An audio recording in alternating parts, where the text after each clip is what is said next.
নমস্কার বন্ধুরা, আমি তরুলতা। আমার আরেকটি নতুন ভিডিওতে সবাইকে স্বাগতম। কেমন আছেন আপনারা সবাই? আশা করব সবাই খুব ভালো আছেন, আর আমিও খুব ভালো আছি। আজকে আমি চলে এসেছি আরেকটি নতুন রান্নার ভিডিও নিয়ে। তো আজকে আমি রান্না করব ডিম ভাপা। এই রান্নাটি আমি প্রথম করছি, এর আগে আমি কখনো করিনি, তবে খেয়ে দেখেছি খুব সুন্দর হয় খেতে। তো প্রথমে ডিমগুলোকে ভালো করে সিদ্ধ করে নেব। আর এটা রান্না করার জন্য প্রয়োজন হচ্ছে সাদা সর্ষে, কালো সর্ষে, পোস্ত, কাঁচা লঙ্কা আর একটুখানি কাঁচা জিরে। আর চাইলে কেউ শুকনো লঙ্কা দিতেও পারে, আমি দুটো দিয়েছিলাম, আর কাঁচা লঙ্কা হলেই রান্না হয়ে যাবে। তো ডিমগুলোকে ভালো করে সিদ্ধ করে নিয়ে একটা ডিম আমি একটু গ্রেট করে নিচ্ছিলাম, তাহলে গ্রেভিটা বেশ ভালো হবে। আর ডিম ভেঙে গেলে একটু খেতেও কিন্তু টেস্টি হয়। তো আমি সব ডিমগুলো ভেঙে দেবো না, শুধু একটা ডিম একটু কেটে কুচি কুচি করে দেবো, মানে গ্রেট করে দিয়েছি। তো এখানে আমি যে পেস্ট করে নিয়েছি সর্ষে আর হচ্ছে পোস্ত। তো সর্ষে আর পোস্ত পেস্ট করার সময় আমি একটু কাঁচা লঙ্কা দিয়েছিলাম আর একটু লবণ দিয়েছিলাম, তাহলে না সর্ষেটা তেতো হয় না। আর ওই বাটিতে রাখা আছে একটুখানি দুটো শুকনো লঙ্কা আর একটুখানি জিরে। আর আজকে এই রান্নাটা আমি প্রথম করছিলাম, আমার না প্রচণ্ড ভুলভাল হচ্ছিল। তবে ভুল করলে না ঘাবড়ে যাবার কিছু নেই, কারণ ভুল থেকেই কিন্তু আমরা নতুন কিছু শিখতে পারি, আর নেক্সট টাইম ভুল হওয়ার কোনো সম্ভাবনা থাকে না।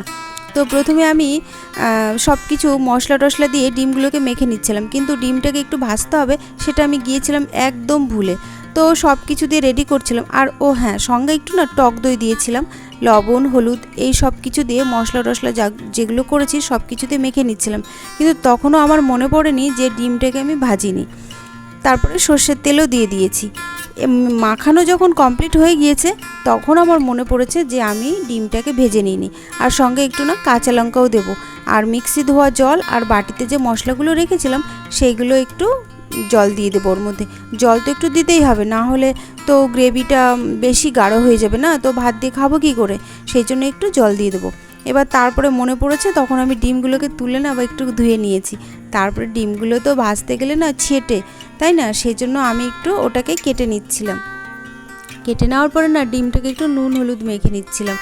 আমার না কোনো দিনও রান্না করতে গিয়ে মানে হাত পা পুড়ে যায়নি, কিন্তু কিছুদিন আগে এই ভিডিওর চক্করে পটল ভাজতে গিয়ে আমার হাত পুড়ে গিয়েছে। কি আর বলবো, ভিডিওর চক্করে যে আর কী হবে কে জানে। তো তারপরে এই যে কড়াইটা গরম করে নিয়েছি, আর সামান্য একটু তেল দিয়ে ডিমগুলোকে আমি হালকা একটু ভেজে নেব, কোনো মতন করে। বেশি ভাজলে না ডিম আবার ভালো লাগে না। তো কড়াইটা আমার বেশি গরম হয়ে গিয়েছিল, তো যাই হোক একটু নেড়ে চেড়ে সুন্দর করে ভেজে নিয়েছি। এই যে ভাজাও কমপ্লিট হয়ে গিয়েছে। বেশি কিন্তু ভাজবো না, আবারও বলছি অল্প অল্প করে ভাজবো। বেশি ভাজলে খোসাটা না কেমন যেন হয়ে যায়, খেতে ভালো লাগে না। তো এই যে ডিমটা ভাজা হয়ে গিয়েছে, তো ডিমটা মানে কড়াই ধরেই আমি ওই যে মশলাটা মেখে রেখেছিলাম তার মধ্যে ঢেলে দিয়েছি। তো এবার একটু ভালো করে নাড়িয়ে চাড়িয়ে নেব। এর মধ্যে আমি আরেকটু দিয়েছি, মানে স্বাদ মতন হচ্ছে চিনি। একটু স্বাদ মতন চিনি না দিলে না ভালো লাগে না ঠিক, কিছু কিছু রান্নায় একটু চিনি দিতেই হয়, তো আমি এটাতে একটু চিনি দিয়েছিলাম।